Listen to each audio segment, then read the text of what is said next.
until, and then I guess. Which is good because earlier that day they came out with information saying that the Attorney General said you guys can ban these guys from life and take their whole purse.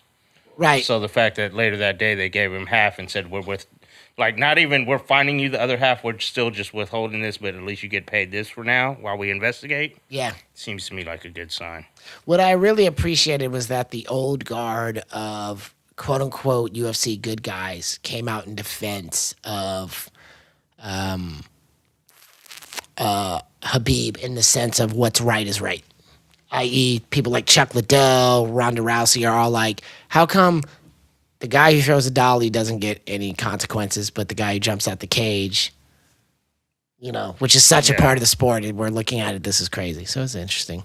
And it, people bring up a good point that it's like, well, at the time when he threw the dolly, he wasn't, sanctioned by the commission. He wasn't gonna fight that weekend and all that. Whereas Khabib just ended a fight where he was sanctioned by the commission. But it's still like, I think again, like Habib says, he could have killed someone, and people are laughing like, "Oh yeah, shards of glass going in somebody's eye could have killed someone." Man. What if that thing would have went straight through the window and bonked somebody in the head? Yes, that could have killed them. Yeah, I think also classically we saw there's evidence. Ray Borg got glass in his eyes and then has to turn around and deal with his kid, man. Right. So it just, his ability to eat that night was compromised, and that was real money. So a few fighters, Chiesa, look, Rose is talking about she still has PTSD from it. Yeah, so of course. Won that night, so yeah, exactly. And maybe that's what we need, So, no, but we love you, Rose. For those tuning in, we are Round Zero, the premier MMA podcast on the Cage Against the Machine network and brand. We're brought to you by Dream Ear Productions. We are here to teach you about UFC and how to watch UFC and how to enjoy it. And we are covering UFC 230, which is now Daniel D.C. Cormier versus Derrick the Black Beast Lewis. This is a title defense. Yep. I don't know why. I don't know why I'm saying that, but yeah. Coming live and direct from Madison Square Garden.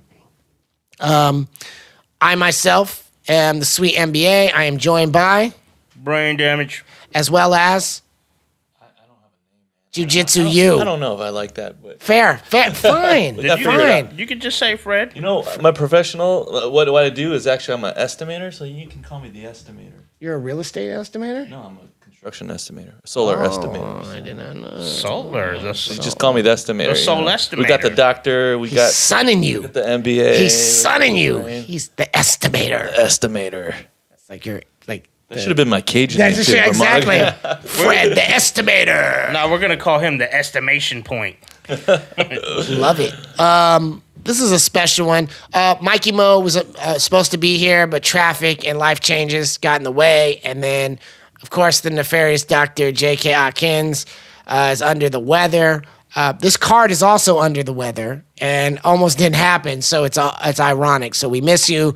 Hope you guys get well. We'll see you soon. Get better. We're going to talk to you about two highlight sort of prelim fights, and then before we get into the main meat and potatoes. First one we want to address your attention to is Lyman the Cyborg Good versus Ben Killer Bees Saunders. Saunders. I'm gonna call him Sonder because if I call him Saunders, then it sounds like Sanders, and then I start thinking about chicken. And we're moving on. Why is this important? This is ironic. Killer bees on the swarm. I am one of the biggest Wu-Tang fans on the planet. I have been to multiple Wu-Tang shows. I've brought Brane along with me. Would you agree? Yes. I have many gear that is Wu-Tang affiliated. Right. But I would have to say one of the other comparable Wu-Tang fans would be none other than Ben Saunders. Right. And this is why he named himself Killer Bee. Straight up.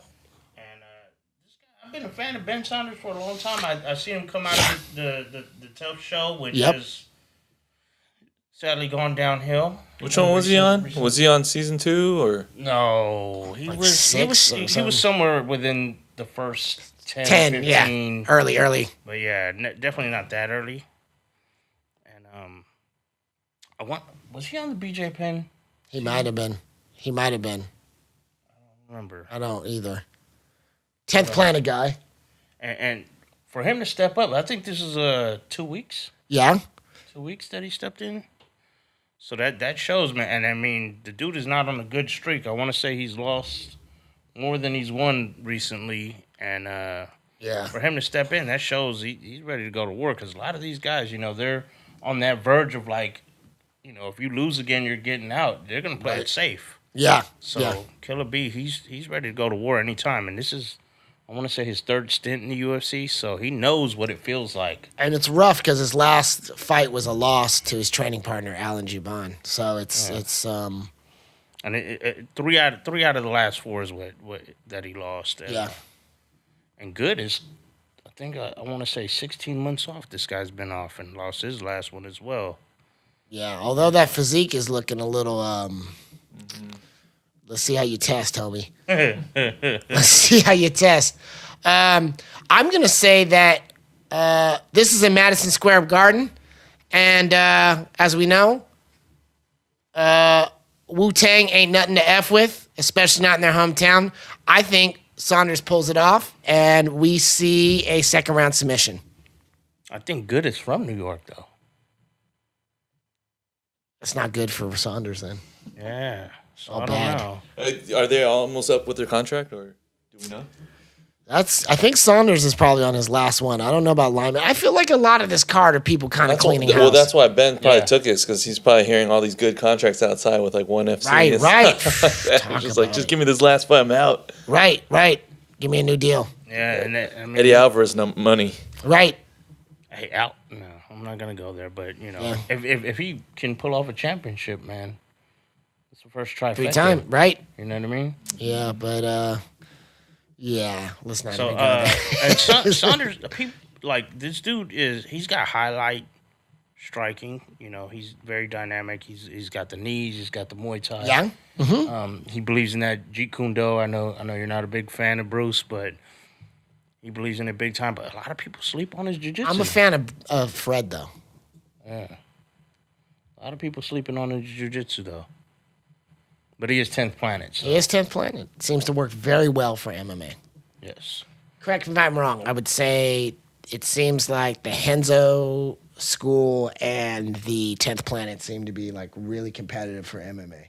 Yeah, they could do a lot of no-gi, so they got a lot of experience in that. Is that where is Good from?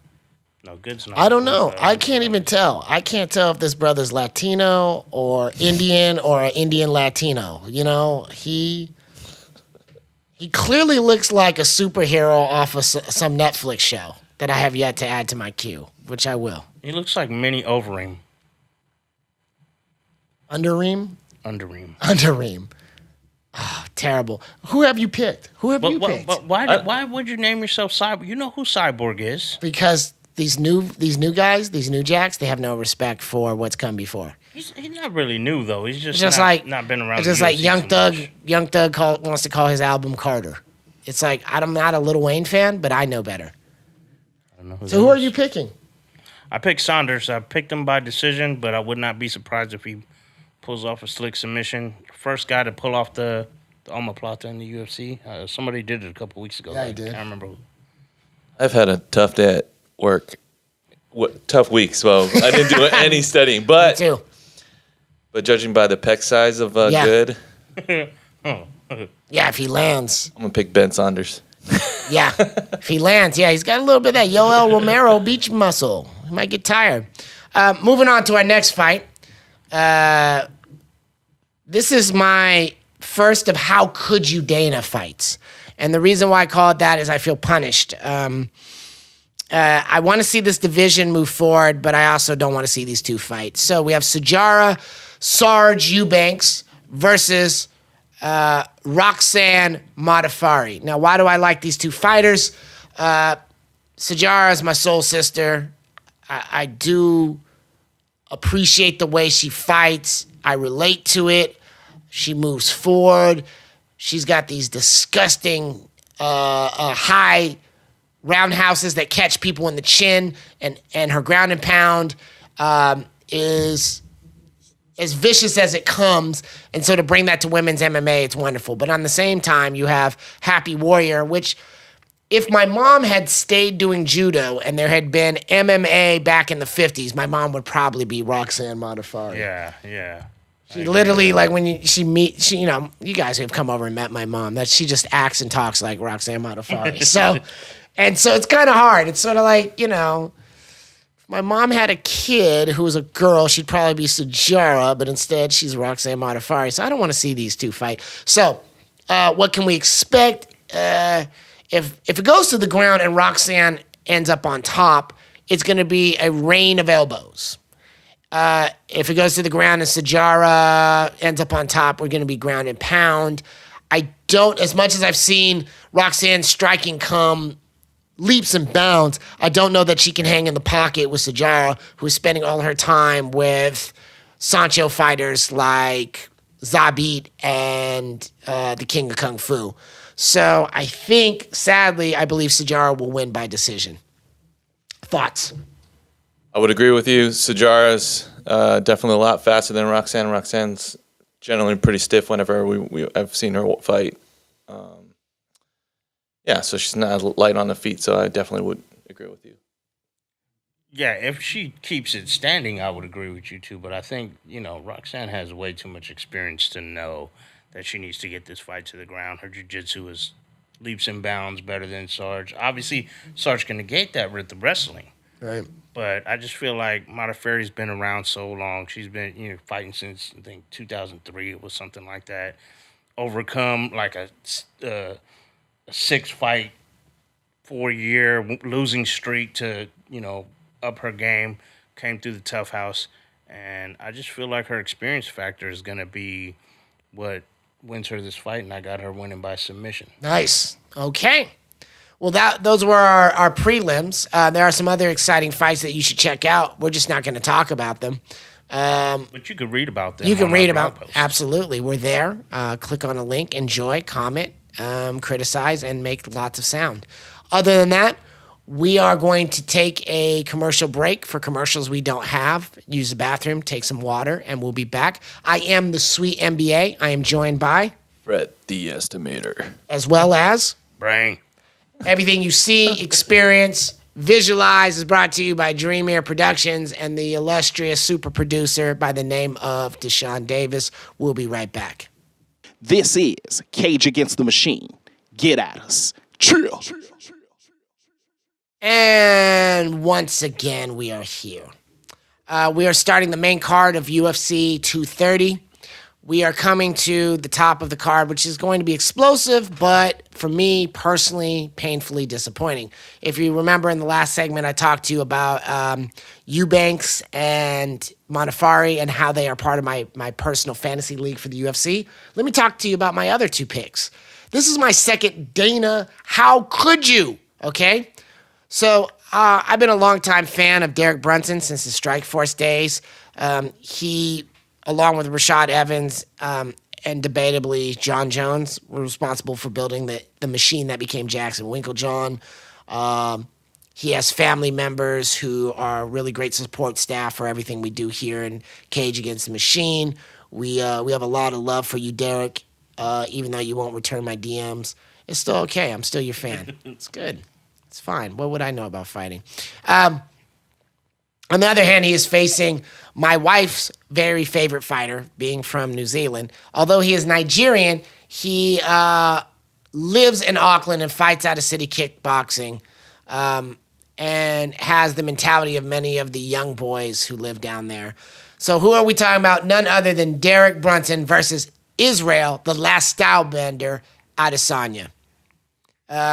This is a exceptionally hard fight to figure out. Now, I'm going to try to be as respectful as possible or be interpreted as respectful as possible. If Derek Brunson puts his head down and starts throwing these wild haymaker-esque hooks, this fight is not going to last very long. It has been proven to be his weakness over and over again. At the same time, if he actually is tactical, takes his time, and wrestles Israel, as good as Israel's counter wrestling is, I do not believe he has faced the type of sheer will and wrestling training that Brunson has. And I think those roles will be countered and Derrick will win. So ultimately, I think this fight is such a good matchup. I think Derrick knows this is go time and he needs to stay in the UFC. Israel is really trying to make himself known in the top 5 of 185s and aim at the belt. I think this fight is going to be such a back and forth that it ends in a draw. Wow. Go ahead, Brane. No, I mean, you hit the nail on the head. I pretty much wrote the exact same thing. Yeah. That, I feel like Brunson has fell in love with his striking lately. Yeah. He's forgotten about his wrestling roots, and this is the fight where he needs to bring it back. If he does not, he will get knocked out. If he does, I got him winning the decision. I love the fact that Israel has been climbing the ladder like a young stud should. He's not going, they're building this guy up the way they should. Each fight, his competition is getting better and better. And he did face somewhat of, a good grappler in Brad Tavares in his last fight and was able to negate those takedowns. Tavares is not the wrestler that Brunson is. So we'll see where that takedown defense is if Brunson decides to, use his tools to the best of his ability and try to take this fight to the ground. And we'll see where the last stylebender is in that aspect. But if Brunson, once again, is in love with his striking, then I don't see this fight going the distance. Yeah, I like the last stylebender a lot. Yeah. Watching him fight, smooth. He picks his shots. He's smart. I think he's part of this new breed of fighters. Derek Brunson's old. He's experienced, but been around the block. But then stylebenders bring something new to the table. He's smooth. I'm excited about him. Picking him to win. TKO probably in the 3rd round or something like that. I can see that. Let's be real. The guy is charismatic as hell. Israel? Funny. Yes. Yeah. He's confident. He's not overconfident to where it's cocky.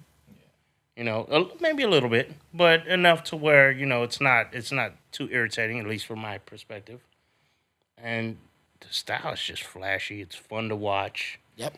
And if he can negate those takedowns, he's going to be a problem in that middleweight division for a lot of people. People forget the long history of New Zealand and its contribution to kickboxing. Yeah. Ray Suffo. You know what I mean? So these guys can throw hands. I think this will be summed up by two kind of, if we think about styles. Derek Brunson, when he wins, he Harlem Shakes. Right? Israel, when he wins, he crumps. Enough said, right? Yeah. Okay. Moving on to our next fight. We have Carl Baby K Roberson versus Jack the Hammer Marshman. Why are they facing the same way? Right. Because, look, there's somebody who pretends to work at the UFC on the website, and they're never there, and they never do any work. And we have offered Dana White for a small fee of $12 million. He, too, could hire us, and we would fix this for him. Just look at the amazing work DeShawn does. Don't you think he would get them facing opposite sides and understand the symmetry? Awkward. Yeah. It looks like they're an on the- R&B sing-off. Looks like they're on the same team. It does. It also looks like they rebooted The Real World on MTV. And if we're honest, Baby K looks like the Candyman. Let's just be real. However, I don't know these fighters, so tell me about them. Brane will help me out with this. Baby K came out of Dana White's Looking for a Fight. Yep. He starches people. Yeah. Yeah, if I remember, in his last fight, he lost. So Yeah. that was the first loss of his career. And Right. we all know that's when you start really growing. How did he lose? I want to say he got finished. Oh, Yeah. did he? Okay. Yeah. I think it was like a submission, right? It wasn't. think so. Yeah, it wasn't like I think he went for the aggressive stuff, got taken out, and choked out. Because I wrote how in my blog, I think it was his first fight of his career. He went the distance, and then since then he's never been out of the first round. Right. So Just all been first knocking round out fools. finishes, and then he got submitted in the first round, or not? Yeah. Pretty sure it was submission. Right. Marshman, on the other hand, Marshman. Are you really letting me call you Marshman? Because it's very close to marshmallow. And when I look at your belly and I look at Roberson's belly, He's definitely sucking that belly in. Yeah, he's like, oh. Sure. He reminds me of like one of those shows about the boy bands where they bring them back like 20 years later and have to explain to them their career's over. So the weird thing is that these guys are the exact same age. And Yeah. one of them has 7 fights and one has 7 losses and 22 wins. Right.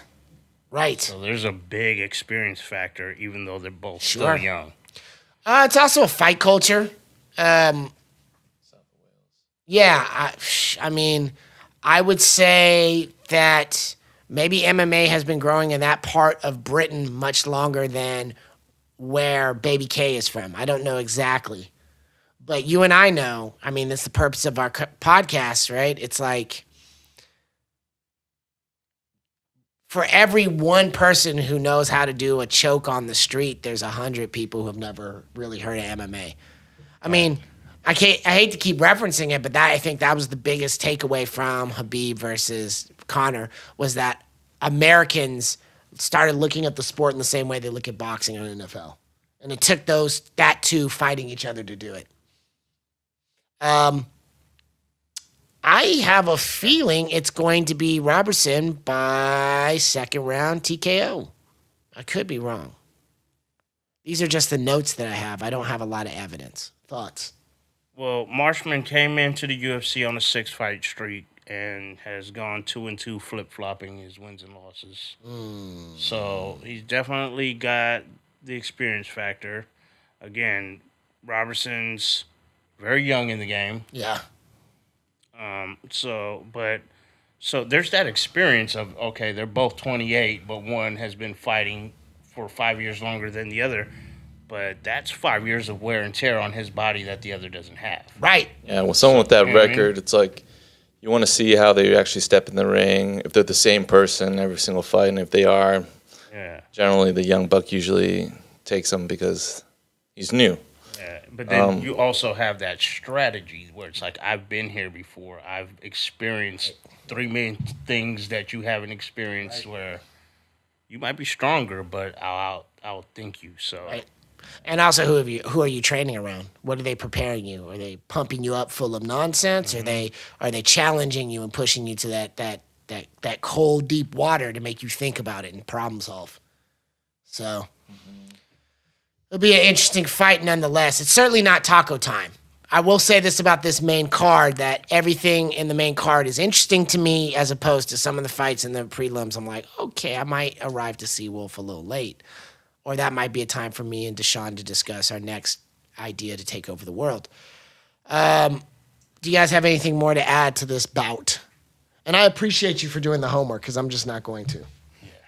Yeah. I did put Marshman by decision, but I would not be surprised if Robertson just comes in and just catches him with a hot one and puts him to sleep. Look at him. Baby K's looking at you for that one. Look at his face right now. He's like, man. Come on, man. Come on, man. Come on, you know better, man. Come on. Moving on, we have David Branch versus Jared, the Killer Gorilla Cormier. Now, if J.K. Atkins was here, he would tell you the right way to pronounce this man's name. I'm not here for that. I'm not here to get your name right, bro. I'm here to make sure people watch who your name is. What do we know about David Branch? Well, Branch has he got a second stint in the UFC off of being double champ in the World Series of Fighting, which is now called middleweight and light heavyweight. And World Series of Fighting is now called Risen. Is no, that Risen? No, it's PFL. That's the PFL? That's PFL. Okay, That's I yeah. did not know. So he Right. left. Right. And then now they have $1 million tournament going on. So Right. Owned by what network? NBC. Yeah, NBC. Where is UFC gonna put their fights out next year? ESPN. And I don't know. Is it ABC? NBC. Don't be surprised if Tough becomes the new PFL. Yeah, but Tough gives away a 6-figure contract, whereas PFL's doing $1 million tournament. Yeah, that'll be the same. Get your money on. David Branch, incredible Muay Thai fighter out of Brooklyn. actually know of Brownsville at that, right? Right. I mean, come on. P. And I am on the mic. P. On top of which, I actually met one of his former jiu-jitsu coaches recently at my yoga studio. Shout out to you for fanning me, by the way. I appreciate that. That was kind of cool. I'm sorry I was out of it, but I had just done yoga. He has then gone on to train over at Renzo Gracie School, which has created such great Goliaths as GSP, Chris Weidman, even though it's painful for me to admit that, things like that. Jared Cannonier, on the other hand, he got slept recently. Who did he get slept? Thank you for doing all this homework. Who did Cannonier get knocked out by? I don't know, but he's actually lost 3 out of his last 4. Ooh, so this again. And another guy that stepped up on short notice. Yeah. So hopefully, if he can't get the job done, hopefully the company remembers, hey, you did us a favor. We're not going to cut you. I feel like that's the old company. I don't feel like this is this company. I feel like so many fights. That's why I'm like, I put it out there so that. Yeah. No, I mean, if I look at this card, there's a lot of dudes who are like, if you don't win, you're not coming back, right? Yeah. You need to test the free market. Don't be mad. UPS is hiring. Because Branch was originally supposed to fight Jacare Souza, who is now in the co-main event after Rockhold went down. Right. So this is a good savior for Branch, and this is very favoritism. This is who they're taking out. If you guys don't remember, Branch put some hands on Rockhold for a little bit, and Rockhold had to put him on the ground and tell him what was up. Yeah. He's like, let me take your back real quick and show you what's up. Right. And Rockhold, I want to say, is the only man to beat Branch. Yeah. In about 6 or 7 years. Right. 13 fights or something like right. that. Right. So. And again, I mean, the World Series of Fighting, or the PFL for that matter, is not the UFC, but still, to win 2 belts in 2 different weight classes is a big accomplishment. To get into the ring, to get into the cage is a big accomplishment. Yeah. To get off the bus, show up, make weight, and let them lock the door with a trained murderer, while millions of people can make a meme of you, is a big accomplishment. Who do we think is going to win? I got Branch. I got Jared by TKO. He does have hands. I feel like Branch's weakness is when he gets on the ground, he quits. I don't know enough about the fighters to make a educated guess, so just I'm judge judge based by on looks. just on their looks. Just be surface. And it's gonna go with the Just killer casual. gorilla, man. Yeah. He's got Ain't that how determination. Mikey Mo used to make picks? Right. Remember? Oh, JK okay, was so- like, I'm tired of you. Matter of fact, when we started, that's how DeShawn used to make picks too. He still makes picks that way. He still makes that. And it works. I feel a He's little more like- comfortable now. He's like, so look this at is their the thing face. about this show is that we can judge by looks. Yeah, absolutely. All right. We'll talk all this stuff about social justice and give people a chance and open your mind until the fight starts. Then we're gonna judge you not on the content of your character, but on the appearance of how you look. I'm picking the gorillas because the killer gorillas because David Branch got no leg reach. So Right. He has got zero no leg leg reach. reach. He might even just come in on his waist. Don't talk about short people. I'm gonna get offended. Look, I feel like David Branch, though, he looks like the RoboCop if he took off all the metal. He's just like, Ed 2-0. do you ever Dead or remember? alive, you are coming with me. Do you ever remember that movie with Nick Nolte and Eddie Murphy, 48 Hours? Yeah. Do you remember the bad guy in that? And then the tailpipe. Yeah, no, that's Beverly Hills Cop. See, that's why I they can't all talk mix to you in young together. people. Is that like time travel or something? I'm done. Time traveling with Next Nick fight. Nolte. What is that? Next fight. I'm Next moving. fight. Producers like, you're fired. Moving on. Damn, when did Jacare get so Right. Hey, buff? Jacare. What you been? Hey, Jacare sharing them protein that shakes chest with coming out. what's his name? With Vitor, huh? And meanwhile, Jacare to me looks like a Killer Croc. he is Killer Croc, Yeah. if we're honest. Right. But also, so does what's his Derrick name? Lewis Moraes. looks like Killer Croc. Man, they all three do. Nah, Derrick Lewis looks like what's that big gorilla that lives in the sewer? Grog? What is his name? Grodd? That's Croc. Croc. That's Croc Grodd. too, right? That's Croc, right? Grodd? Grodd. Batman? right. Batman villain? Grodd. Grodd. He doesn't live in the sewer just because you watched one episode of Flash. I hate you. Don't you know about Gorilla Grodd? Don't you know about Gorilla Grodd? I know about McGilla Gorilla. He started the Legion of Doom, son. Ah, what a rush. That's the Legion of Doom I know about. No, the other one. Okay. So how do we frame this next fight? Weidman is delusional. That's how I frame this. Well, he did. Do you actually believe so? Let's explain what's going to happen here. Chris, the All-American Weidman, versus Ronaldo Jacare Sousa. Sousa. I don't know. Isuzu. All I know is every time I hear his name, I want a quesadilla Suiza. So the All-American versus the Crocodile. Very interesting here. Chris Weidman believes if he wins, he becomes number one contender for the 185 belt. But you can't lose 3 straight and then beat Gastelum, who was in his first fight coming up from 170, and who has now hit his stride in 185 and we'll see is after going that for fight. a title shot. But and that was over a year ago. It was what, So, July who is he- 2017? who has Now he you fought? deserve a title shot? Why do you think that? Why would you call it a stride at 185? Like, who is he fought? I don't remember, but he's won like 2 or 3 in a row. Okay, so he knocked out Bisping like 2 weeks after Bisping got knocked out and Choked by GSP. But he was the former champ. he knocked out Vitor because Vitor was so in shape and so at his peak. He's still a legend. I hate you. Come on, keep it real. This was the first credible 185 he fought was his training partner, Chris Weidman. He got smoked. But no, that was his first fight at 185 period, though. Right, and he still got smoked. Went to the decision, right? No. No, he choked him out. He didn't smoke him, though. He, Gastelum dropped him in the first round. yeah. But like you got dropped by a 170er and then you had to out wrestle him, and after a 3-fight losing streak. But you're the wrestler. You deserve a title shot. Don't you believe Isn't Gastelum the wrestler? Isn't he the wrestler though? Isn't his hand No, secondary? Weidman's the wrestler. Oh, okay. I didn't know that. I thought Well, they they're sell him both as wrestlers. wrestlers. Right. Thank you. But which one of them has that little Texas All-American tattoo? That's that wrestler tattoo. Yes, What is yes. that from Arizona State? No, it's from all of them. All of them have the wrestler. That's the National Wrestling Federation. Oh, is that Yeah. what it is? Yeah, it's all of them. Yeah. So Gastelum doesn't have that tattoo. Gastelum doesn't have it. Fair. And Gastelum has plenty of time around. Mexican food. I hate you. Speaking of Mexican food, looks like Cardio Kane's on his way back. So with my random mind, how do we see this going? Well, this is a very intriguing fight, and I'm really glad that Fred's here because he can help illuminate some things for me. Because I am a big fan of jiu-jitsu, but I do not nearly have the skill set that Fred does. But what can we tell you about Chris Weidman?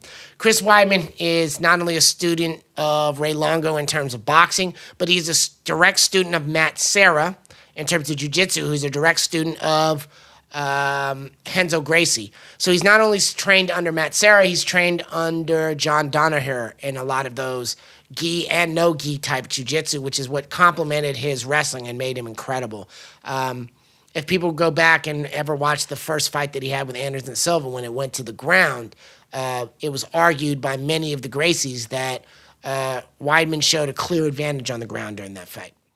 However, you have Jacare. And Jacare is Brazilian Portuguese for crocodile. Is that correct? I don't know. I don't Either speak. I just gator do or Brazilian crocodile. jiu-jitsu. I I don't don't know. speak I couldn't tell you the Portuguese. difference in actual like animalism. So. See you later, alligator. After a while, crocodile. So one's bigger than the other, and also their jaws, how they work. All right, Steve Irwin. Yeah, you see alligators in Florida, you see crocodiles in Egypt, but you see the ibis bird in both. What can we really say about Sousa? How do you do this right? Correct me if I'm wrong. Grew up as a childhood competitor in jiu-jitsu and is famous for going through a tournament where it came down to him versus Roger Gracie, who at that time was like the most incredible 185 jiu-jitsu guy in Brazil. And he broke his arm or tore his shoulder or something. Something like that. Something like that. And he did something famous where he tied his arm to his body and still won. Mm-hmm.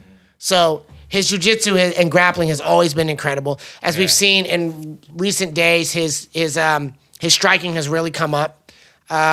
He's been on a tear except for He put a stoppage to Yoel Romero, if I remember, and the only person who really stopped him in his tracks was my man Robert Whitaker. Right. So I'm very intrigued to see this because I want this fight to go to the ground. Because Weidman is supposed to be the most violent grappler, jiu-jitsu guy ever. He was supposed to get tested by Alan Belcher, and I don't know what happened with that. Alan Belcher just seemed to quit. I really want to see this high-level jiu-jitsu grappling out of Weidman, and nobody's taking him there. Well, here's the thing with these guys. So Weidman, wrestler background, but has good jiu-jitsu. Right. Jacare, good jiu-jitsu, but they're both. Jacare's game is also a top guy. So Chris Weidman's game is definitely a top guy. Jacare, if you watch his jiu-jitsu tournaments and his jiu-jitsu, he's always a top guy. So whoever ends up on the bottom, I think it's going to definitely lose. Okay. They're both top wrestlers, so I think they negate each other as far as submission wrestling. Do you think either one of them has a bottom game? It would have to be Jacare, if anything, yeah. I don't see Chris practicing a lot off his back. Okay.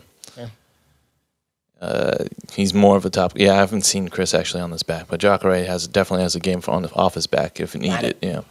So it would be safe to say that probably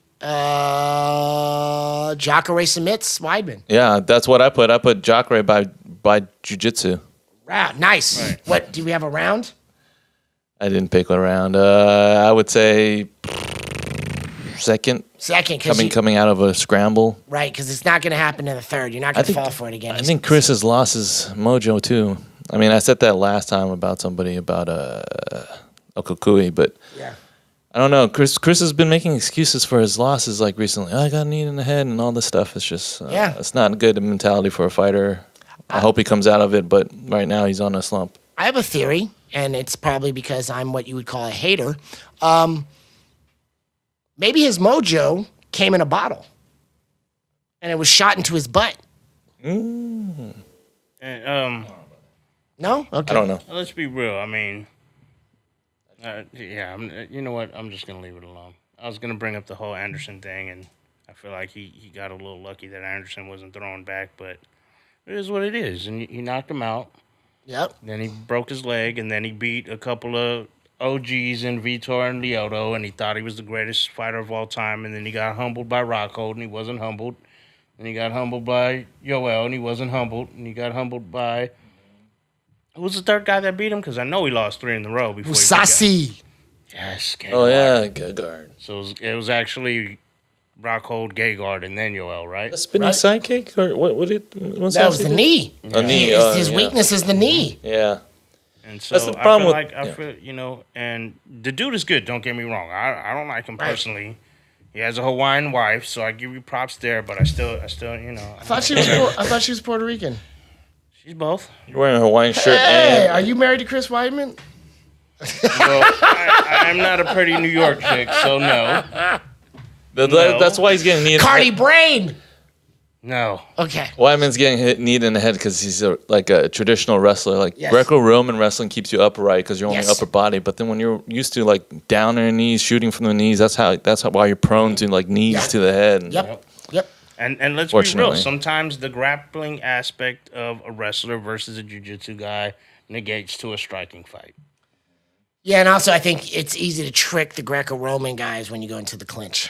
And you saw that with Musasi. So it's easy to do. But then again, it's easy to talk about. Once you're in the clinch, you want to die and lay on the ground. So I think we're all decided that this is Jacare's fight. Yep. And if Weidman's right, then we see Jacare facing Whitaker very soon. Well, Whitaker's got to fight Gaston first, right?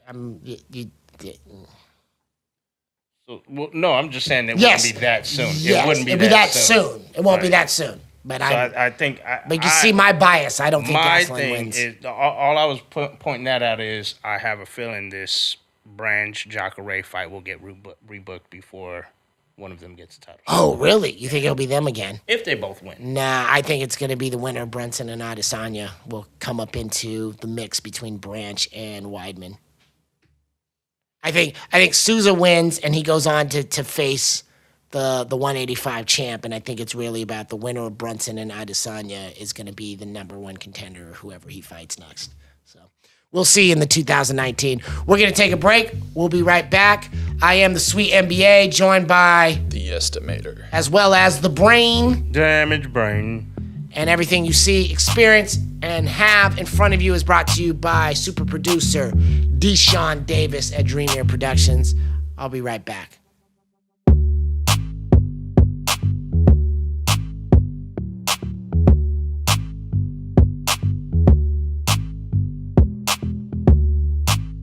And we have returned.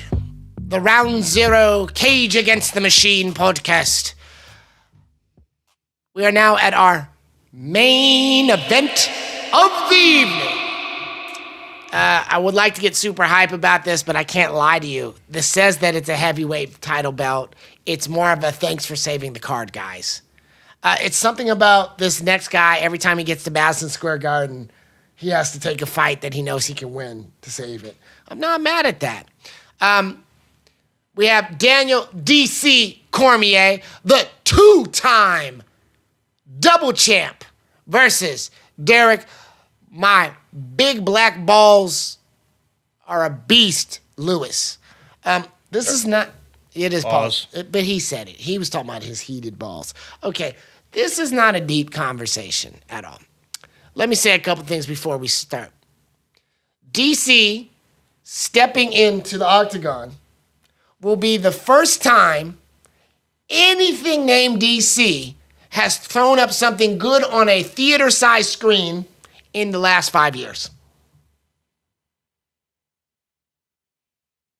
He didn't like that very much. He still watches Justice League. I seriously thought you were talking about the Redskins for a second. Done.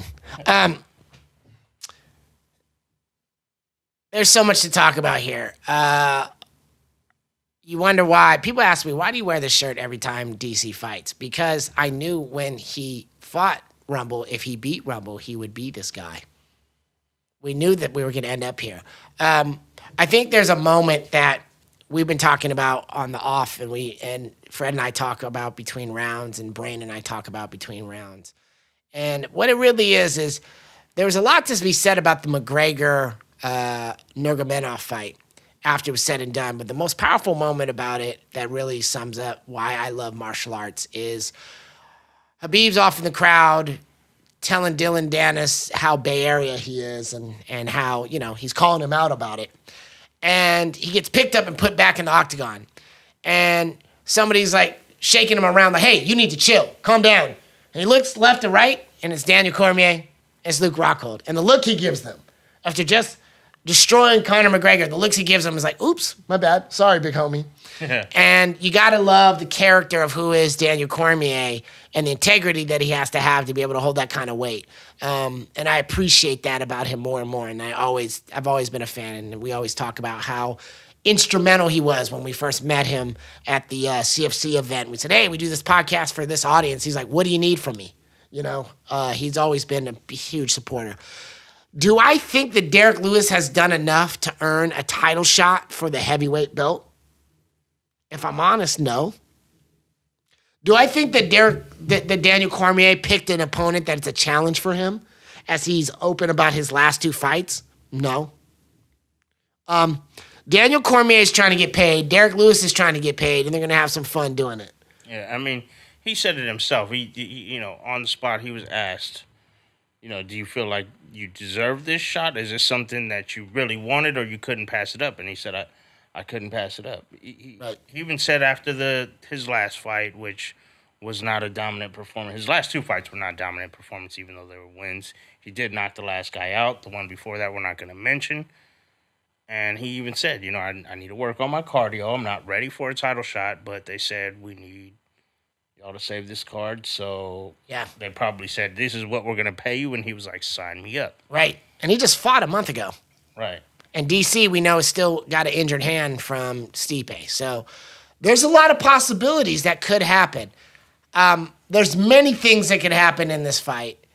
The safe bet is Cormier keeps it interesting it's a 5-round heavyweight belt.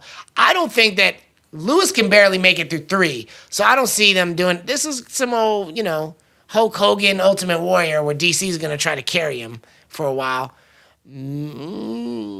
Depending on the look that Dana gives him, could be a submission in the 2nd, could be a submission in the 4th round, but ultimately Daniel Cormier will beat Derrick Lewis by submission. This is how I see it going. Okay. They're going to get in a cage. Yes. DC's going to punch some. Derrick Lewis is going to punch a little bit. DC's going to get in a clinch, get an underhook, take his back, bring him down, try to finish him. Derrick Lewis is hanging in there. That's going to go on for a couple rounds. And then 4th round, same thing. DC's going to get the underhook, go to his back, bring him, drag him down. And then Derrick Lewis's balls are going to get hot. They're going to get mighty hot. He's going to be pissed. He's going to get up. They're going to separate a little bit, and Derrick Lewis is going to swing overhand right and knock out DC in the 4th round because his balls are hot. When he said they're going to separate a little bit and they're going to swing, he wasn't talking about his arms. Look, the Black Beast is dangerous no matter what. The guy's got extreme power. The Beast. No matter how tired he is, he can knock you out. So Yes. I don't think I disagree. I don't think DC's going to take this guy lightly at all. I did order my Balls Was Hot shirt. I will be wearing it fight night, but let's be real. This is DC versus Rumble 3.0, and we know that DC can take those hard shots and survive it, and also have him winning by submission. I was riding the But- Black Beast train last card, so I just can't get off. Yeah, man. straight up. I love this guy. Do you No follow- doubt. I know it's DC. Do you follow him on Instagram? Yeah. Yeah, it's the I best feel like- part of my I week. feel I followed it way before. Yeah, it's absolutely. like- From his debut, he's just that Yeah. dude. I mean, when he was just at the football game and the look he was given, I've always been a fan. He's an amazing guy. I think he'd be a great champion. I just don't think this is the time for it. He's also very clear. He's like, I'm not an MMA fighter. No, yeah. I'm not an MMA fighter. I'm just not an MMA fighter. I can punch hard. I also have a sweet spot in my heart because he's from Houston. And as you know, some of my favorite music comes out of Houston. You know? Yeah. So the people he rolls around, like especially, and all jokes aside, again, Derrick Lewis really showed who he was when the floods were happening in Texas and Houston. And he was out there like saving people. Yeah. So it'll be entertaining. It will be funny. He'll probably say something hilarious. And, DC disrespecting the Popeyes chicken, man. absolutely. I mean, He's it doing it goes for the both ways. Popeyes chicken. The winner, whoever wins, is going to immediately be on Rogan's podcast. So I'm excited about that. But other than that, They should just, it doesn't matter who wins. They should be on the podcast with Rogan together. I don't see DC lighting a blunt on the podcast. There. But I do see Derrick Lewis going there. I see him going full Elon Musk. I mean, he might even bring some lean. Well, it's going to have to. Well, October is almost. A matter of fact, after that, I'm tripping. Sober October is done by the time this fight happens. Joe Rogan is going to be high at the commentator booth. That's the most hilarious. We should try that next year. It would I'd be drink for a me little bit. because my birthday is in October, so I can't That's do my it. point. Same with the wife. Maybe we do that. We'll do the clean out. Well, you've been doing good. You've been doing good. Just keep up with the Sunday, no dope on Sundays. You know what we do. Omar coming. Yeah, exactly. You know what we do on My Sundays. balls was hot. 10 punches, 10 punch warm up. Let's do it. Let's see what kind of man you are. This has been a lot of fun, you guys. I do miss Mikey Mo and JK yelling at each other. Yes. But it's okay. We can do a different style. And maybe, that's the diversity of what we do here when we train. I've really enjoyed myself. I hope you guys have as well. For those of you in the Bay Area, we will be at Seawolf in Jack London Square watching the fight. If you are able, come by. And if you use the secret code that will be included in the blog, DeShawn will help you get the secret dessert that is at Seawolf, but only if you use the code that's embedded in the blog. Other than that, I am the SweetMBA. I am joined by... Fred the Estimator. as well as Brane Damage. we are produced, created, edited, and visualized by the great, the wonderful, the all-powerful DeShawn Davis, the super producer at Dream Ear Productions. It has been an absolute pleasure. We'll see you next month. And without further ado, Yeah! Ha ha! Yeah!